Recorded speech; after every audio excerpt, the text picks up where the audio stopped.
കാലാവസ്ഥ ഭയങ്കര ചൂടായതുകൊണ്ട് തന്നെ നമ്മൾ ദേഹച്ചൂടും കൂടും. അപ്പം നമ്മൾ ചിന്തകൾക്ക് കൺട്രോൾ ഉണ്ടാവില്ല. നമ്മൾ ഓവർ തോട്ട്സ് നമുക്ക് വരും. നമുക്ക് മൈൻഡ് ഭയങ്കര ഡിസ്റ്റർബ്ഡ് ആയിരിക്കും. നമുക്ക് ഉറങ്ങാൻ പറ്റില്ല പ്രോപ്പറായിട്ട്. അപ്പം നമ്മൾ എന്ത് ചെയ്യണം? നമ്മൾ ദേഹത്തിനെ തണുപ്പിക്കണം. ചൂട് കൂടുന്നതുകൊണ്ടാണ് നമുക്ക് ചിന്തകൾ കൺട്രോൾ ഇല്ലാതെ പോകുന്നത്. അപ്പോൾ ദേഹത്തിനെ തണുപ്പിക്കാൻ വേണ്ടിയിട്ട് നമുക്ക് എന്താ ചെയ്യാൻ പറ്റുക? നമ്മൾ കഴിക്കുന്ന ഭക്ഷണങ്ങളിൽ നമ്മൾ ശ്രദ്ധിക്കുക. നമ്മൾ ശരീരത്തിനെ തണുപ്പിക്കുന്ന ഭക്ഷണം കഴിക്കുമ്പോൾ നമ്മൾ മൈൻഡും ഭയങ്കരമായിട്ട് കാമാവും. അപ്പോൾ എന്തൊക്കെയാണ് ഈ ചൂട് കാലത്ത്, കാലാവസ്ഥ ഭയങ്കര ചൂടാണ്, അപ്പോൾ നമ്മൾ ചൂട് കൂട്ടുന്ന ഭക്ഷണം കഴിക്കുകയാണെങ്കിൽ പിന്നെ നമുക്ക് മൈൻഡിൽ കൺട്രോൾ ഉണ്ടാവില്ല. അപ്പോൾ നമ്മൾ അതിനെ തണുപ്പിക്കാൻ വേണ്ടിയിട്ടുള്ള ഭക്ഷണം ഞാൻ പറഞ്ഞുതരാം. ആദ്യം നമ്മൾ കുടിക്കുന്ന വെള്ളം അതെങ്ങനെ ചൂസ് ചെയ്യണം, എന്തൊക്കെ കുടിക്കുമ്പോഴാണ് ദേഹത്തിന് ചൂട് കൂടുക, ദേഹത്തിന് ചൂട് കുറയ്ക്കാൻ വേണ്ടിയിട്ട് എന്തൊക്കെ വെള്ളമാണ് നമുക്ക് ഓപ്റ്റ് ചെയ്യാൻ പറ്റുക എന്നുള്ളതൊക്കെ ഞാൻ പറഞ്ഞുതരാം. ഞാൻ ലൈവായിട്ട് വന്നിട്ട് സേവ് ചെയ്യാൻ വേണ്ടിയിട്ടാണ് കേട്ടോ. അപ്പോൾ ഞാൻ പറഞ്ഞുതരാം. നമുക്ക് ഏറ്റവും നല്ല ബെസ്റ്റ് ശരീരത്തിനെ തണുപ്പിക്കുന്ന നമുക്ക് അവൈലബിൾ ആയിട്ടുള്ള വെള്ളം നമ്മൾ കുടിക്കാൻ വേണ്ടി യൂസ് ചെയ്യേണ്ട വെള്ളം എന്ന് പറയുന്നത് നമ്മൾ കഞ്ഞിവെള്ളം നമുക്ക് കുടിക്കുക ഉപ്പിട്ടിട്ട്. ഈ കാലത്ത് ഡീഹൈഡ്രേഷൻ തടയാൻ വേണ്ടിയിട്ടൊക്കെ മട്ട അരിൻ്റെ കേട്ടോ, ഈ നെല്ലുകുത്തരീൻ്റെ കഞ്ഞിവെള്ളം നമുക്ക് കുടിക്കാൻ വേണ്ടി ഉപ്പിട്ടിട്ട് കുടിക്കാൻ വേണ്ടി യൂസ് ചെയ്യാം. അതുപോലെ തന്നെ നമ്മൾ ഇന്ന് കടകളിലൊക്കെ പോകുന്ന സമയത്ത് ഹോട്ടലിലൊക്കെ ജീരകവെള്ളം വെച്ചിട്ടുണ്ടാവുക. ജീരകവെള്ളം എന്ന് പറഞ്ഞിട്ടുണ്ടെങ്കിൽ ഡൈജഷൻ കൂട്ടാൻ നല്ലതാണ്, പക്ഷെ ദേഹത്തിനെ തണുപ്പിക്കാൻ ഏറ്റവും നല്ലത്, ദേഹത്തിൻ്റെ ചൂട് കൂട്ടും ജീരകവെള്ളം. അപ്പം നമുക്ക് ഏറ്റവും നല്ലത് മല്ലി വെള്ളമാണ് ദേഹം തണുപ്പിക്കാൻ നല്ലത്. അതുപോലെ തന്നെ നമുക്ക് സാധാരണ വെള്ളം തന്നെ നല്ല കുടിച്ചു കഴിഞ്ഞിട്ടുണ്ടെങ്കിൽ ഇതൊന്നും ഇടാതെ പച്ചവെള്ളമല്ല തിളപ്പിച്ചാറിയ വെള്ളം നന്നായിട്ട് കുടിക്കുകയാണെങ്കിൽ തന്നെ ദേഹം തണുക്കും. പിന്നെ കരിക്കും വെള്ളമാണ് ഏറ്റവും ദേഹം തണുക്കാൻ വേണ്ടിയിട്ട് നമുക്ക് ഈ കാലാവസ്ഥയിൽ ഏറ്റവും നല്ല ഓപ്ഷൻ എന്ന് പറയുന്നത്. ഇതുപോലെ മൺകൂജേനകത്ത് നമ്മൾ വെള്ളം പിന്നെ നിറച്ച് വെക്കുക. എന്നിട്ട് അത് തലേന്ന് രാത്രി വെച്ചിട്ട് രാവിലെ നമുക്ക് കുടിക്കാം. അല്ലെങ്കിൽ രാവിലെ തന്നെ ചൂടുവെള്ളം വെച്ച് കഴിഞ്ഞാൽ കുറച്ച് കഴിയുമ്പോഴേക്കും അത് തണുക്കും. മൺപോട്ടിലൊക്കെ നമ്മൾ വെള്ളം വെച്ച് കുടിക്കുന്നത് ദേഹം തണുപ്പിക്കാൻ നല്ലതാണ്. പിന്നെ കൂവ കേട്ടിട്ടുണ്ടാവുമായിരിക്കും. ആ കൂവ വെച്ചിട്ട് വെള്ളം തിളപ്പിക്കുക, എന്നിട്ട് നമ്മൾ കുടിക്കുക. അതും ശരീരത്തിനെ തണുപ്പിക്കാൻ വേണ്ടിയിട്ട് നല്ലതാണ്. പിന്നെ നമുക്ക് ബ്രേക്ക്ഫാസ്റ്റ് ഓപ്ഷൻസ്, പിന്നെ ഇതൊക്കെ തന്നെയാണ് നമ്മൾ കുടിക്കുന്നതിൽ മെയിനായിട്ട് വരുന്നത്. കാപ്പി, ചായ, പിന്നെ നമ്മൾ കള്ളു കുടിക്കുക, അല്ലെങ്കിൽ അങ്ങനെയുള്ള ബീവറേജസ് ഒക്കെ ഇല്ലേ, ഈ പറയുന്ന ആൽക്കഹോൾ ലൈന്, സിഗരറ്റ് വലിക്കുക, ഇതൊക്കെ നമ്മളെ ദേഹത്തിൻ്റെ ചൂട് കൂട്ടും. അപ്പം നമ്മൾ അതൊന്നും ഈ ചൂടുള്ള സമയത്ത് ചെയ്ത് കഴിഞ്ഞിട്ടുണ്ടെങ്കിൽ നമുക്ക് മനസ്സിനെയും മൈൻഡിനെയും ഒന്നും നമ്മളെ കൺട്രോളിൽ വരികയില്ല. നമ്മൾ സമനില തെറ്റുന്ന പോലെ അവസ്ഥയിലേക്കൊക്കെ നമ്മൾ എത്തും. ദേഹച്ചൂട് കൂടിയിരിക്കുന്ന സമയത്ത് നമ്മൾ ദേഹച്ചൂട് കൂട്ടുന്ന തരത്തിലുള്ള ഭക്ഷണങ്ങളും അതുപോലെ ഈ ആൽക്കഹോളും സിഗരറ്റൊക്കെ നമ്മൾ യൂസ് ചെയ്യുകയാണെങ്കിൽ നമുക്ക് ഉറക്കം പോലും ഇല്ലാത്ത അവസ്ഥയിലേക്ക് നമ്മൾ വരും. അപ്പോൾ നമ്മൾ ഇതൊക്കെ അവോയ്ഡ് ചെയ്യുക. കാപ്പിയും ചായയും ഒക്കെ ഒഴിവാക്കുക. ഇതെല്ലാം ദേഹച്ചൂട് കൂട്ടുന്നതാണ്. പിന്നെ നമ്മൾ ഈ കാണുന്ന കടകളിലൊക്കെ കാണുന്ന ഈ പിന്നെ പറയുന്ന ഈ മൊജിറ്റോ അങ്ങനത്തെയൊക്കെ പറയുന്ന ഷെയ്ക്ക്, പാല് വെച്ച് വരുന്ന സാധനങ്ങളൊക്കെ നമ്മളെ ദേഹച്ചൂട് കൂട്ടും. അവിടെ നമുക്ക് ഏറ്റവും നല്ലതെന്ന് പറയുന്നത് തൈര് ദേഹച്ചൂട് കൂട്ടും. മോര്, നമ്മൾ വെണ്ണ എടുത്ത് കളഞ്ഞിട്ടുള്ള മോര്, അതാണ് ഏറ്റവും നല്ലത് ദേഹം തണുപ്പിക്കാൻ വേണ്ടിയിട്ട്. അത് നമുക്ക് ഓപ്റ്റ് ചെയ്യാം. അങ്ങനെയുള്ള കുറച്ച് കാര്യങ്ങളാണ് നമ്മൾ ദേഹം തണുപ്പിക്കാൻ വേണ്ടി നമ്മൾ വെള്ളമായിട്ട് കുടിക്കുമ്പോൾ ശ്രദ്ധിക്കേണ്ട കാര്യങ്ങൾ. ഇനി വരുന്നത് ഞാൻ ഓർമ്മയുള്ള കാര്യങ്ങൾ ഞങ്ങൾ ആഡ് ഓൺ ചെയ്ത് പറയാം. നമ്മൾ ബ്രേക്ക്ഫാസ്റ്റ് കഴിക്കുമ്പോൾ ഈ ചൂട് കാലത്ത് നമുക്ക് ബ്രേക്ക്ഫാസ്റ്റായിട്ട് ഓപ്റ്റ് ചെയ്യാൻ ഏറ്റവും നല്ലത് ദേഹം തണുപ്പിക്കുന്നത് നമുക്ക് ആവിയിൽ വേവിക്കുന്ന സംഭവങ്ങൾ, പുട്ടും ഇഡ്ഡലിയും ഒക്കെ. അതിൽ തേങ്ങ വരുന്ന സമയത്ത് ഇപ്പോൾ തേങ്ങ ഇട്ടിട്ട് പുട്ടുണ്ടാക്കുക, അത് പഴം കൂട്ടി കഴിക്കുക ബ്രേക്ക്ഫാസ്റ്റായിട്ട്. അത് ദേഹത്തിനെ തണുപ്പിക്കാൻ നല്ലതാണ്. അതുപോലെ തന്നെ ഇഡ്ഡലി, സാമ്പാർ, അത് ദേഹം തണുപ്പിക്കാൻ നല്ലതാണ്. അതുപോലെ വരുന്ന പഴങ്കഞ്ഞിയാണ് ഏറ്റവും നല്ലത്. ആ പഴങ്കഞ്ഞി എന്ന് പറയുമ്പോൾ നമ്മൾ ഈ നെല്ലുകുത്തരി, മട്ട അരി വെച്ചിട്ടുള്ള നെല്ലുകുത്തരി വെച്ചിട്ടുള്ള കഞ്ഞിയാണ്. അത് തലേന്ന് നമ്മൾ വെള്ളമൊഴിച്ച് കളയുക, എന്നിട്ട് അതിലേക്ക് തൈര് ആഡ് ചെയ്യുക. എന്നിട്ട് അത് പിറ്റേ ദിവസം രാവിലെ നമ്മൾ വെജിറ്റബിൾസൊക്കെ വേണേൽ കട്ട് ചെയ്തിട്ട് നമുക്ക് എന്ത് ചെയ്യാം, പഴങ്കഞ്ഞിയായിട്ട് കുടിക്കാം. ഉള്ളിയൊക്കെ ആഡ് ചെയ്തിട്ടൊക്കെ കഴിക്കും. അതിൽ ഭയങ്കര സ്പൈസായിട്ട് കാന്താരിയും മുളകൊക്കെ ഇട്ടിട്ട് നമ്മൾ കഴിച്ച സ്പൈസ് നമ്മളെ ദേഹം ചൂട് കൂട്ടും. അപ്പം കഞ്ഞിയായിട്ട് നമ്മൾ കഴിക്കുന്ന സമയത്ത് പഴങ്കഞ്ഞി കഴിക്കുന്ന സമയത്ത് ദേഹത്തിനെ തണുപ്പിക്കാൻ നല്ലതാണ്. അത് ബ്രേക്ക്ഫാസ്റ്റൊക്കെ ആയി കഴിക്കുമ്പോൾ അതിൽ ഫ്ലൂയിഡിൻ്റെ അംശവും കൂടും. ദേഹത്തിന് ഈ ചൂട് കാലാവസ്ഥയിൽ ഡീഹൈഡ്രേഷൻ വരാൻ ചാൻസ് കൂടുതലാണ്. അപ്പോൾ നന്നായിട്ട് നമ്മൾ വെള്ളം കുടിക്കണം. അപ്പോൾ നമ്മൾ കഞ്ഞിവെള്ളം കുടിക്കുക, അല്ലെങ്കിൽ പഴങ്കഞ്ഞി കുടിക്കുമ്പോൾ തന്നെ കുറേ കഞ്ഞിവെള്ളം നമ്മൾ കുടിക്കും. അപ്പോൾ ദേഹത്തിനെ തണുപ്പിക്കും. അപ്പോൾ പുട്ട് പറഞ്ഞു, നമ്മൾ ഇഡ്ഡലി പറഞ്ഞു, നമ്മൾ പിന്നെ പഴങ്കഞ്ഞി പറഞ്ഞു. രാവിലെ ബ്രേക്ക്ഫാസ്റ്റായിട്ട് നമുക്ക് ഓപ്റ്റ് ചെയ്യാം. പിന്നെ നമുക്ക് വേണ്ടത് നമ്മൾ ഉച്ച സമയത്ത് നമുക്ക് എന്ത് കഴിക്കാം എന്നുള്ളതാണ്. ഉച്ചയ്ക്ക് വേണമെങ്കിൽ നമുക്ക് ഈ മട്ട ഏരിയ തന്നെ നമുക്ക് ഏറ്റവും നല്ലത്. ഇപ്പോഴത്തെ കാലാവസ്ഥയിൽ നമ്മൾ നെല്ലുകുത്തരീൻ്റെ ചോറാണ് എപ്പോഴും നല്ലത്. നമ്മളെ ദേശത്ത് അവൈലബിൾ ആവുന്ന ഭക്ഷണങ്ങളാണ് നമ്മളെ ദേഹത്തിനെ തണുപ്പിക്കാനും ദേഹത്തിനെ സപ്പോർട്ട് ചെയ്യാനും ഏറ്റവും നല്ലത്. അപ്പോൾ നമ്മളത് ചൂസ് ചെയ്യുക. പിന്നെ അതിൽ നമ്മൾ ഈ പറയുന്ന മട്ടരി ചോറ് കഴിക്കുക.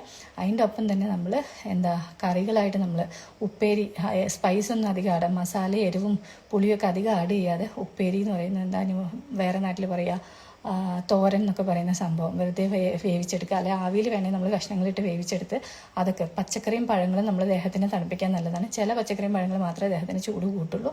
അപ്പം ദേഹം തണുപ്പിക്കാൻ വേണ്ടി ഉപ്പേരി അല്ലെങ്കിൽ ഈ പറയുന്ന ബീൻസ്, ക്യാബേജ് ഇതൊക്കെ തോരൻ വെച്ചിട്ട് കഴിക്കുന്നത് നല്ലതാണ്. ഭക്ഷണത്തിൽ കൂടുതൽ ഉൾപ്പെടുത്തുക. അവിയൽ പോലെയുള്ള സംഭവങ്ങളാണ് ഈ സമയത്ത് പച്ചക്കറി കൂടുതൽ കഴിക്കാൻ വേണ്ടി നമ്മൾ ശ്രമിക്കുക.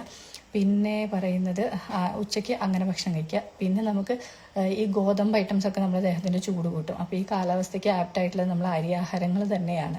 പിന്നെ നമുക്ക് ചെയ്യാൻ പറ്റുന്നത് പിന്നെ എന്തൊക്കെയാണ് നമുക്ക് ദേഹം തണുപ്പിക്കാൻ ചെയ്യാൻ പറ്റുക? ഇതൊക്കെ തന്നെയാണ് ചെയ്യാൻ പറ്റുക. പിന്നെ നോൺ വെജ് ഐറ്റംസ് അല്ലെങ്കിൽ പ്രോട്ടീൻ ഐറ്റംസ് എല്ലാം നമ്മുടെ ദേഹത്തിന് ചൂട് കൂട്ടും. അപ്പോൾ നമുക്ക് എന്ത് ചെയ്യാൻ പറ്റും?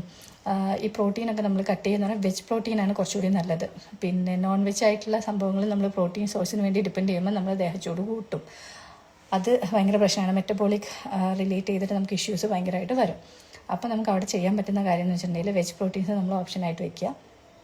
പിന്നെ ചെയ്യാൻ ഉള്ളത് നോൺ വെജ് ഐറ്റം തന്നെ ഫിഷ് ഐറ്റംസ് ഒക്കെ നമ്മൾ കഴിക്കുകയാണെങ്കിൽ തേങ്ങ അരച്ച് വെച്ചത് അതായിരിക്കും നമ്മൾ ശരീരത്തിന് തണുപ്പിക്കാൻ നല്ലത്. നമ്മൾ സ്പൈസ് കൂടുതലിട്ടിട്ട് ഉള്ള നോൺ വെജ് ഐറ്റംസ് നമ്മൾ കഴിക്കുന്നതിനേക്കാൾ നമുക്ക് നമ്മുടെ ശരീരത്തിന് തണുപ്പിക്കാൻ നല്ലത് തേങ്ങ ഒഴിച്ച് തേങ്ങാപ്പാൽ വെച്ചിട്ടുള്ള ആ സംഭവമല്ലേ ഫിഷ് മോളിയൊക്കെ പോലെയുള്ള സാധനങ്ങളൊക്കെ ആയിരിക്കും നല്ലത്. പിന്നെ കറിയായിട്ട് നമ്മൾ തൈര് വെച്ചിട്ടുള്ള പച്ചടി അങ്ങനെയൊക്കെ പറയില്ല, ഓരോ നാട്ടിലും ഓരോ പേരായിരിക്കും. തൈരും വെള്ളരിയും ഒക്കെ ഇട്ടുള്ള സംഭവം, അങ്ങനത്തെ കറികൾ ചൂസ് ചെയ്യാം. പിന്നെ നമുക്ക് ചൂസ് ചെയ്യാൻ പറ്റുന്ന കറികൾ എന്ന് പറയുന്നത് പിന്നെ തേങ്ങാപ്പാൽ പിഴിഞ്ഞിട്ട് വെക്കുന്ന ഒരു കറി ഉണ്ടല്ലോ, തേങ്ങാപ്പാൽ വെച്ചിട്ടുള്ള കറികളൊക്കെ നല്ലതാണ്. ഓലൻ എന്ന് പറയുന്നത് അങ്ങനത്തെ സംഭവങ്ങളൊക്കെയാണ് നമ്മൾ ദേഹം തണുപ്പിക്കാൻ വേണ്ടിയിട്ട് കറിയായിട്ട് ചൂസ് ചെയ്യാൻ ഈ സീസണിൽ നല്ലത്. പിന്നെ നമ്മൾ വെജിറ്റബിൾസ് കറിയായിട്ട് ഉപയോഗിക്കുമ്പോൾ നമ്മൾ ഈ ആഷ് ഗാർഡ്, ബിറ്റർ ഗാർഡ്, ബോട്ടിൽ ഗാർഡ് ഈ സംഭവങ്ങളില്ലേ, കക്കിരിക്ക, വെള്ളരിക്ക, പാവയ്ക്ക അങ്ങനെയുള്ള സാധനങ്ങളില്ലേ, ആ സംഭവങ്ങളായിരിക്കും. അതിൽ ഫ്ലൂയിഡ് അംശം കൂടുതലാണ്. കുമ്പളങ്ങ ഇതൊക്കെ ഭയങ്കര നല്ലതാണ് ദേഹം തണുപ്പിക്കാൻ. അങ്ങനെയുള്ള പച്ചക്കറികൾ, പംകിനൊക്കെ നല്ലതാണ് കേട്ടോ. അങ്ങനെയുള്ള പച്ചക്കറികളായിരിക്കും ഏറ്റവും നല്ലത് നമ്മൾ ഭക്ഷണത്തിൽ കൂടുതൽ ഉൾപ്പെടുത്തുന്നത്. പിന്നെ സ്പൈസ് മാക്സിമം കുറയ്ക്കാൻ നോക്കുക. പിന്നെ ഓയിൽ ഫുഡ് നമ്മൾ ഒഴിവാക്കാൻ നോക്കുക. ഫാസ്റ്റ് ഫുഡ് ഒഴിവാക്കുക. പ്രോസസ്സ് ചെയ്ത ഫുഡ് ഒഴിവാക്കുക. ഇതൊക്കെ ദേഹച്ചൂട് കൂട്ടാൻ കാരണം അത് നമ്മളെ ചിന്തകളെ കൺട്രോൾ ഇല്ലാത്ത ലെവലിലേക്ക് കൊണ്ടെത്തിക്കാനും കാരണം. അപ്പോൾ ഒരു മൈൻഡിന് കാംനെസ് കിട്ടണമെങ്കിൽ നിങ്ങൾ ഇതൊക്കെ ഓപ്റ്റ് ചെയ്യുക. പിന്നെ ഫ്രൂട്ട്സും വെജിറ്റബിൾസൊക്കെ നമ്മൾ കഴിക്കുന്ന സമയത്ത് ജ്യൂസ് ആയിട്ട് കഴിക്കുന്നതിന് പകരം അല്ലെങ്കിൽ ഷെയ്ക്കായിട്ടൊന്നും ഒരിക്കലും കഴിക്കരുത്. ദേഹച്ചൂട് കൂട്ടും. ഐസ്ക്രീമൊക്കെ ദേഹച്ചൂട് കൂട്ടും. അപ്പോൾ നമ്മൾ എന്ത് ചെയ്യുക, അതിനെ റോ ആയിട്ട് കഴിക്കാൻ വേണ്ടി ഫ്രൂട്ട്സൊക്കെ കട്ട് ചെയ്തിട്ട് റോ ആയിട്ട് കഴിക്കാൻ വേണ്ടി നമ്മൾ ശ്രമിക്കുക. പിന്നെന്താ ഈ ഫ്രൂട്ട്സിൽ തന്നെ പൈനാപ്പിൾ ചിലപ്പോൾ ദേഹച്ചൂട് കൂട്ടും. സാധാരണ നമ്മൾ കിട്ടുന്ന പഴങ്ങളൊക്കെ ഇല്ലേ, ആ പഴം നന്നായിട്ട് കഴിച്ചാൽ തന്നെ ദേഹം തണുപ്പിക്കും. പിന്നെ സീസണൽ ഫ്രൂട്ട്സ്, ചക്ക, മാങ്ങ ഇതെല്ലാം നല്ലതാണ്, ദേഹം തണുപ്പിക്കാൻ വേണ്ടിയിട്ട് നല്ലതാണ്. അതൊക്കെ ഒരു മിനിമം എമൗണ്ടിൽ നമ്മൾ കഴിക്കുക, ഓവറാവാതിരിക്കുക. ചക്ക എന്ന് പറഞ്ഞാൽ ഹെവിയാണ്, ദഹിക്കാൻ ഭയങ്കര പാടാണ്. അപ്പോൾ ദഹനശക്തി കുറഞ്ഞ ആൾക്കാർ ചക്കപ്പഴം കുറേ കഴിക്കാതിരിക്കുക, കുറച്ച് കഴിക്കുക, ദേഹം തണുപ്പിക്കാൻ നല്ലതാണ്. മാങ്ങ എന്ന് പറയുന്നത് ഒരു ഡൈജസ്റ്റീവ് ഹീറ്റ് ഉണ്ടാവും, പക്ഷേ പൊതുവെ അതിൻ്റെ പ്രോപ്പർട്ടി എന്ന് പറയുന്നത് തണുപ്പിക്കുകയാണ് ശരീരത്തിന്. അപ്പോൾ സീസണൽ ഫ്രൂട്ട്സൊക്കെ നമ്മൾ കഴിക്കാൻ വേണ്ടി ശ്രമിക്കുക. പിന്നെ ഈ പറയുന്ന കർമൂസ, പപ്പായ എന്നൊക്കെ പറയുന്ന സാധനം നമുക്ക് ദേഹച്ചൂട് കൂട്ടും. പിന്നെ മെലൺ ഐറ്റംസൊക്കെ നമുക്ക് ശരീരം തണുപ്പിക്കാൻ നല്ലതാണ്. ബാക്കി ഫ്രൂട്ട്സൊക്കെ നമുക്ക് കഴിക്കാൻ കുഴപ്പമൊന്നുമില്ല. ഇത്രയൊക്കെയാണ് നമ്മൾ കഴിക്കുന്ന ഭക്ഷണം നമ്മൾ ശ്രദ്ധിക്കുകയാണെങ്കിൽ നമ്മളെ ചിന്തകളിൽ ഭയങ്കര കൺട്രോൾ വരും. നമുക്ക് ഓവർ തോട്ട്സ് പോകുന്നതും ഡിപ്രഷൻ, ആങ്സൈറ്റി അങ്ങനെയൊക്കെ നമ്മൾ വിളിക്കുന്ന പേരുകളുണ്ടല്ലോ, മനസ്സിനെ ബുദ്ധിമുട്ടാക്കുന്ന കാര്യങ്ങൾ, അതിനെയൊക്കെ ഒന്ന് കൺട്രോൾ ചെയ്ത് നമുക്ക് സുഖമായിട്ട് ദേഹച്ചൂട് എന്ന് പറയുമ്പോൾ ഞാൻ ഉദ്ദേശിക്കുന്നത് എന്താ വെച്ചിട്ടുണ്ടെങ്കിൽ നമുക്ക് ഡിസ്റ്റർബൻസ് ഉണ്ടാവില്ല. കാലാവസ്ഥയും പുറത്ത് ചൂട്, അത് നമ്മളെ ഉള്ളിൽ ഡിസ്റ്റർബ് ചെയ്യുക, ഇതൊന്നും ഇല്ലാതെ നമുക്ക് സുഖമായിട്ട് ശരീരം കാമാൻ കൂളായിട്ട് കിടന്നുറങ്ങാൻ പറ്റും. പിന്നെ നമ്മൾ ഏറ്റവും ശ്രദ്ധിക്കേണ്ടത് വെച്ചിട്ടുണ്ടെങ്കിൽ തലയിൽ നെറുകിൽ നന്നായിട്ട് എണ്ണ വെച്ചതിന് ശേഷം നെറുകിൽ വെള്ളം ഒഴിച്ചിട്ട് നന്നായിട്ട് കുളിക്കുക. നന്നായിട്ട് വെള്ളം ഒഴിക്കുക. തലയിൽ നല്ല നെറുകിൽ നല്ല വെള്ളം ഒഴിച്ച് പച്ചവെള്ളം ഒഴിച്ച് കുളിക്കുക. പിന്നെ ഈ ഭാഗമില്ലേ, ഈ ഭാഗത്ത് നന്നായിട്ട് വെള്ളം എത്തണം. ഈ ഒരു പുറകെ സ്പൈനിൻ്റെ ഏരിയ മൊത്തമായിട്ട് വെള്ളം എത്തുന്ന രീതിയിൽ നന്നായിട്ട് വെള്ളം ഒഴിച്ചിട്ട് വേണം നമ്മൾ കുളിക്കാൻ. അങ്ങനെ ഒരു 2 നേരമൊക്കെ നമ്മൾ ഒരു നേരം മാക്സിമം തല നനച്ച് കുളിക്കുക. കുളിക്കാതിരിക്കരുത്. അല്ലെങ്കിൽ താളിയൊക്കെ ഇല്ലേ, ചെമ്പരത്തി താളിയൊക്കെ ഇട്ട് തല നെറുക് നിറയെ എണ്ണ വെച്ച് നന്നായിട്ട് വെള്ളം ഒഴിച്ച് കുളിച്ചാൽ തന്നെ നമ്മുടെ ശരീരത്തിൻ്റെ ഹീറ്റ് ഭയങ്കരമായിട്ട് കുറയും. പിന്നെ സ്ത്രീകളാണെങ്കിൽ പീരീഡ്സ് അതുപോലെയുള്ള സമയത്തൊക്കെ ഈ കാലാവസ്ഥയും കൂടി ആകുമ്പോൾ ചൂട് കൂടുമ്പോൾ ഭയങ്കര ബുദ്ധിമുട്ടായിരിക്കും. അപ്പോൾ അവർ എന്നും കുളിക്കണം, തലയിൽ എണ്ണ വെച്ച് എന്നും കുളിക്കാൻ വേണ്ടിയിട്ട് ശ്രദ്ധിക്കുക. പിന്നെ ഇങ്ങനെ ശരീരം തണുപ്പിക്കുന്ന കാര്യങ്ങളൊക്കെ, ഞാൻ പറഞ്ഞ കാര്യങ്ങളൊക്കെ, കുടിക്കുന്ന വെള്ളം മുതൽ എല്ലാ കാര്യങ്ങളിലും നമ്മൾ ശ്രദ്ധ വെച്ച് ഭക്ഷണ രീതിയൊക്കെ ഒന്ന് ചേഞ്ച് ആക്കി സാലഡ്സ് നന്നായിട്ട് ഭക്ഷണത്തിൽ ഉൾപ്പെടുത്താം. വെജിറ്റബിൾസും ഫ്രൂട്ട്സൊക്കെ കട്ട് ചെയ്തിട്ട് വെജ് സാലഡ്, ഫ്രൂട്ട് സാലഡൊക്കെ നമുക്ക് മാക്സിമം കഴിക്കാം. തൈര് എന്ന് പറയുന്ന സാധനം ദേഹച്ചൂട്, ഉള്ളിൽ ദേഹം ചൂട് കൂട്ടും. അപ്പോൾ നമ്മൾ മോര് കുടിക്കാൻ വേണ്ടിയിട്ടൊക്കെ ഓപ്റ്റ് ചെയ്യുക. അങ്ങനെ ഇത്രയും കാര്യങ്ങളാണ് മെയിനായിട്ട് ശ്രദ്ധിക്കേണ്ടത്. അപ്പോൾ ഞാൻ ഓവറോൾ ഒന്ന് പറഞ്ഞേ ഉള്ളൂ. ഇപ്പോൾ ഈ കാലാവസ്ഥയിൽ ഭയങ്കര നമുക്ക് ചൂട് കൂടിയിട്ട് ഭയങ്കര ബുദ്ധിമുട്ടായിരിക്കും, ഉറങ്ങാൻ തന്നെ പാടായിരിക്കും. അപ്പോൾ നമ്മൾ ഈ കാര്യങ്ങളൊക്കെ നമ്മൾ ഫോളോ ചെയ്യുകയാണെങ്കിൽ നമുക്ക് നമ്മുടെ ശരീരം തന്നെ ഒരു കൂളിംഗ് ഒരു രീതിയായിരിക്കും, നമുക്ക് കാമായിട്ട് കൂളായിട്ട് നമുക്ക് ഉറങ്ങാൻ പറ്റും. അപ്പോൾ ഇതൊക്കെ ഒന്ന് നമ്മൾ ശ്രദ്ധിക്കുക.